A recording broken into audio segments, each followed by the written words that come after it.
I'm Matt Midovich. We're in the TVLine Comic-Con suite with Doom Patrol showrunner Jeremy Carver and star Diane Guerrero. So do I have this right? The show that had a giant rat sloppily French kissing a giant cockroach has been renewed for season 2? Heartily renewed, yes. That is just wild. With vigor, with enthusiasm. With vigor. Yes. When you started filming the show, Yes. and you saw how just eccentric and wild it was going to be, what were you thinking as far as like its longevity? That's what I like to watch. So I was immediately pulled in. I really wanted to be a part of the show, and like as I kept getting the scripts, I'm like, this is so wild. This is exactly what I've been looking for. So for me, it was like a dream come true.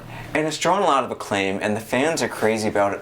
What do you think people have latched onto versus other superhero shows? There is an element of weirdness and absurdity to the show, but I think maybe what feels a little bit refreshing is how these quote-unquote superheroes approach just that. I mean, that they're approaching it in a very non-traditional way, and they're very non-traditional superheroes, and you can't escape the fact that they're facing non-traditional foes and situations as well. So I think it just comes at the genre maybe a little bit as a slider as opposed to a fastball down the middle, if that makes sense. You know, giving them something a little different, I think. Now, you have several characters who are played in person by one person, and then they're voiced by somebody else, like, you know, Brendan Fraser and Matt Bomer. How did you crack that nut going in? Like, what were you looking for as far as the voices? Well, that was really terrifying. The show was executed actually in a really short period of time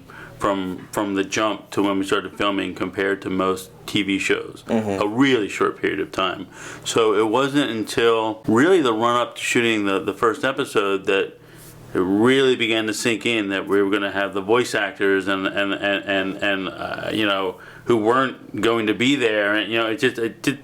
And how was that going to work with the other actors? And we hadn't quite figured out where we're going to have them pre-record and hear their voices on set. But we spent as much time and care, if not more, in casting Matthew Zuck and Riley Shanahan, who are the character actors playing Robot Man and Negative Man, and they are both absolutely wonderful actors, and both physically and just as actors. They're just wonderful. Because I feel like I'm watching Bomer inside the bandages, that Brendan's inside. Yeah.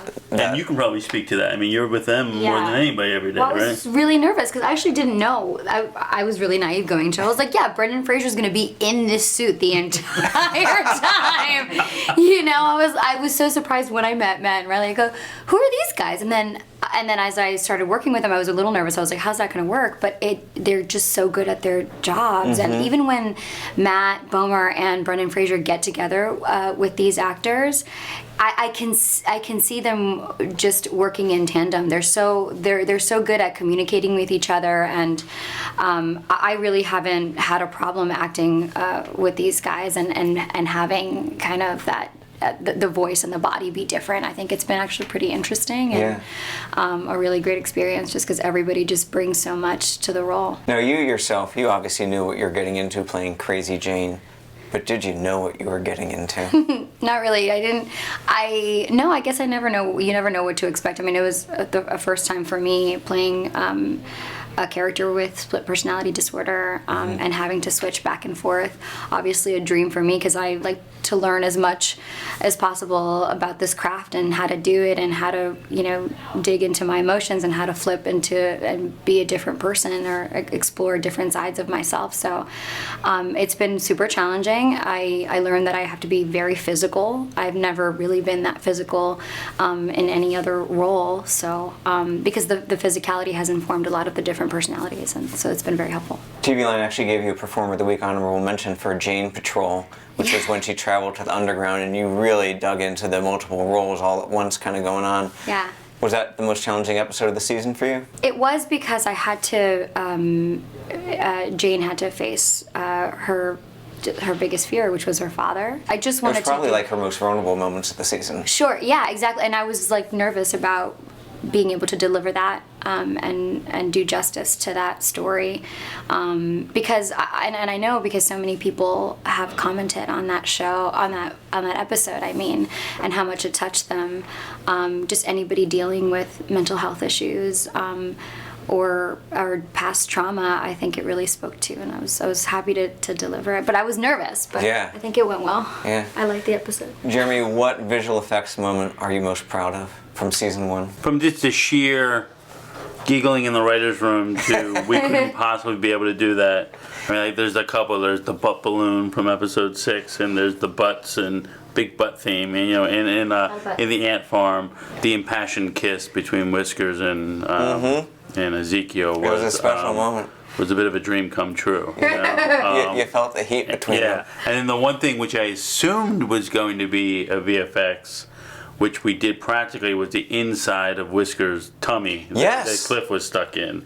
And production team just went after it, and it was awesome. It was all practical. When I was watching that, I was actually thinking they probably could have written around this, actually showing him in the stomach. Yeah. Right. And probably saved yourself a few dollars by not building that set. Yeah. But you went and built the set of a giant rat stomach. And it felt very important.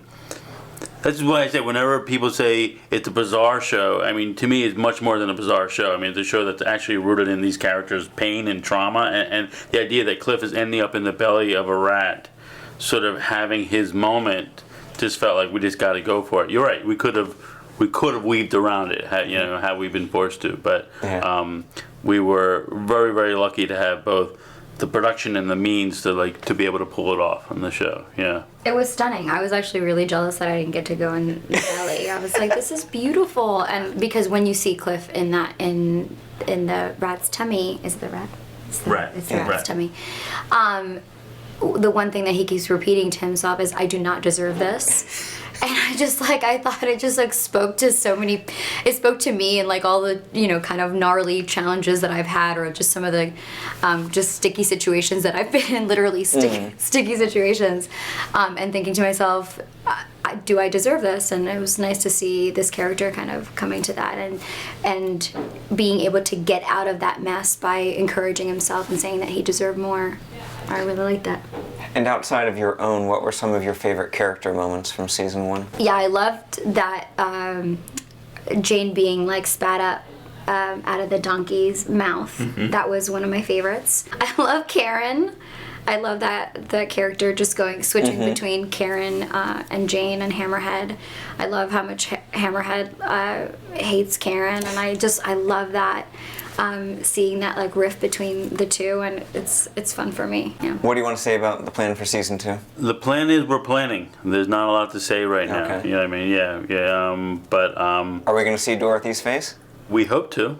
Yeah. I mean that's the big hope. You know what I mean? How do you plan to pull that off? You going to do some CGI or practical effects? I think this has not been discussed with anyone but myself in the shower. But I would like to pull it off practically. Yeah, if we can. Yeah. It's always more fun. Yeah, which I think it's doable. And we have a terrific team there. And they did some incredible prosthetic work in the first season. So I'm pretty sure they can pull it off. Yeah.